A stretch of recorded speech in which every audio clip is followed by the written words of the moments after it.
नमस्कार, Asus kitchen मध्ये तुमचं स्वागत आहे।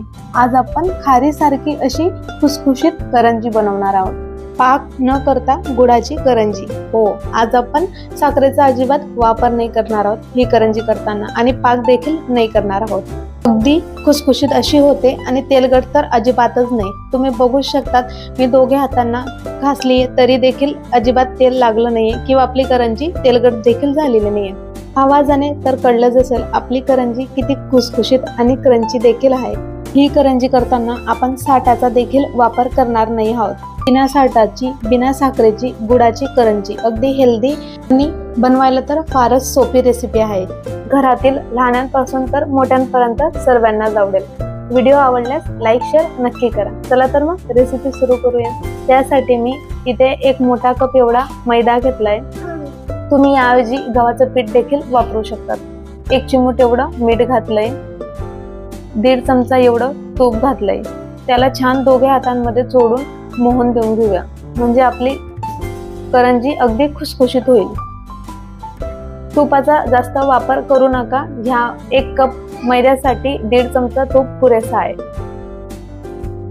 अशा पद्धतीने छान मोहन देऊन झालंय। हातात एक गोळा घ्यायचा आहे। जर छान बॉल तयार होत असेल तर म्हणजे समजायचं आपलं मोहन लागलेलं आहे। त्यात आता 1 कप एवढं मी पाणी घेतलंय।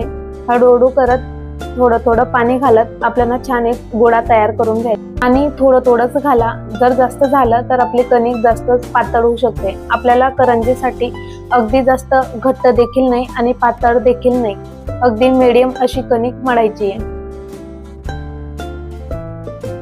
अशा पद्धतीने छान घट्टसर आपल्याला कणिक मळायची, थोडं थोडं पाणी घालून। आपली कणिक अगदी परफेक्ट अशी मळून झाली आहे, जशी करंजीला लागते तशी। तुम्ही देखील अशाच पद्धतीने मळा। जास्त घट्ट देखील नाही आणि जास्त पातळ देखील नाही। इथे मी अर्धा चमचा एवढं तूप घेतलंय आणि छान कणिकला अजून लावून घेतलंय। छान आपला उंडा तयार झालेला आहे। त्याला झाकून 10 ते 15 मिनिटं साईडला ठेवून घेऊया। मी इथं 1 कप पाणी घेतलं होतं, त्याच्यातनं देखील अर्धा कप पुरलेलं आहे। आता आपण करंजीचे सारण तयार करून घेऊया। त्यासाठी मी एका पॅन मध्ये 2 चमचे एवढं तूप घेतलंय। मी इथं छोटी वाटी एवढा रवा घातलाय। वजनीप्रमाणे जर म्हटला तर 50 ग्राम एवढा रवा येईल। रवाला छान भाजून घ्यायचंय। रवा घेताना बारीकच घ्या, जर जास्त जाड असेल तर त्याला मिक्सर मध्ये बारीक करून घ्या। आपल्याला रवा छान हलका गुलाबी रंग येईल तोपर्यंत भाजायचा आहे। आपला रवा भाजून झालाय, त्याला साईडला काढून घेऊया। आता त्याच पॅन मध्ये अजून 1 चमचा तूप घालून ड्रायफ्रूट देखील भाजून घेऊया। मी इथं काजू आणि बदामच घेतलेत। तुम्ही हवं असेल तर तुमच्या आवडीनुसार अजून ड्रायफ्रूट दुसरे घेऊ शकतात। पुन्हा अर्धा चमचा तूप टाकून सुकं खोबऱ्याचा कीस टाकलेला आहे त्यात, तो देखील आपण हलका गुलाबी रंग येईपर्यंत भाजून घ्यायचा आहे। हे सर्व करताना गॅस स्लोच असायला हवा। जर जास्त फुल असला तर आपलं सर्व सारण जळू शकतं। सर्व आपलं जिन्नस भाजून झालेले आहेत। त्यानंतर आता आपण गुळ सुद्धा पिघळून घेऊया। आपल्याला पाक करायचा नाहीये, फक्त गुळाला वितळून घ्यायचंय। मी तिथं अर्धा चमचा एवढा तूप टाकलाय आणि छान गुळ वितळून घेतलेला आहे। आपल्याला पाण्याचा किंवा गुळचा पाक नाही बनवायचा आहे, फक्त वितळायचा आहे। त्यात सर्व आपण भाजलेलं सारण त्यात घालून छान मिक्स करून घ्यायचंय आणि गॅस बंद ठेवलेला आहे मी हे सर्व करताना। यात 1 चमचा एवढा इलायची पावडर आणि अर्ध जायफळ खिसून घातलंय। जायफळ ऑप्शनल आहे, तुम्ही घातला नाही घातलात तरी देखील चालेल, पण इलायची पावडर नक्की घाला। आपल्या करंजीच्या सारणाला अजून छान चव येते। देखील मिक्स करायचंय। करंजीला मावासारखी टेस्ट देणारा एक सिक्रेट म्हणजे मिल्क पावडर।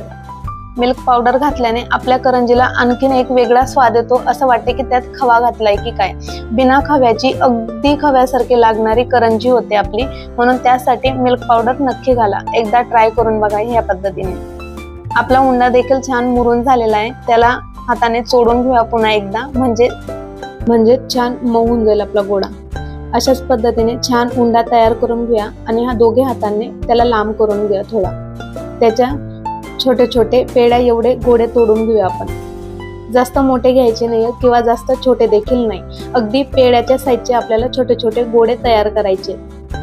अशाच पद्धतीने मी सर्व गोळे तयार करून घेते एकाच साईडचे। सर्व गोळ्यांना रुमालाने झाकून घेऊया।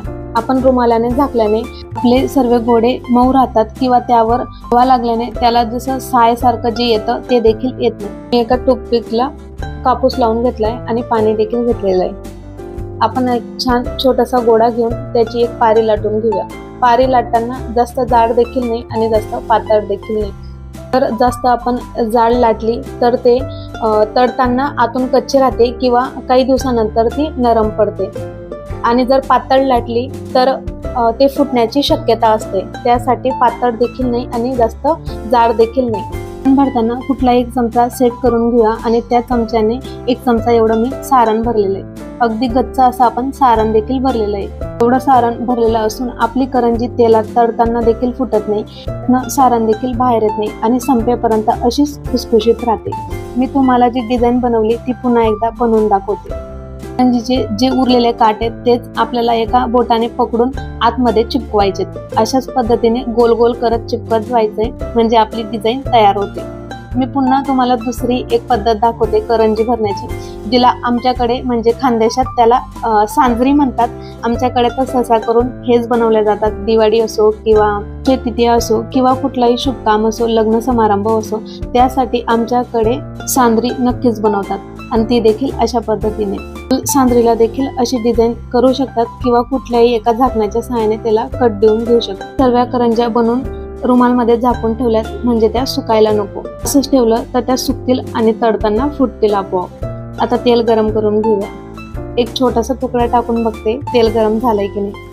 तेल छान गरम झालंय, त्यात एक एक करून आपण आता करंजी टाकून घेऊया। करंजी तळताना गॅस मिडियमच असू द्या। छान अलटून पलटून दोघे साईडने हलका गुलाबी किंवा सोनेरी रंग येईपर्यंत आपल्याला त्याला तळून घ्यायचे। अशाच पद्धतीने मी सर्व करंज्या इथं तळून घेतल्यात। तुम्ही देखील ही रेसिपी ट्राय करा। तुम्हाला कशी वाटली नक्की कमेंटमध्ये कळवा। व्हिडिओ आवडल्यास लाईक, शेअर आणि चॅनलला सबस्क्राईब करायला विसरू नका। अजून दिवाळी फराळाच्या बऱ्याच रेसिपी चॅनलवरती आहेत, जाऊन नक्की चेक करा।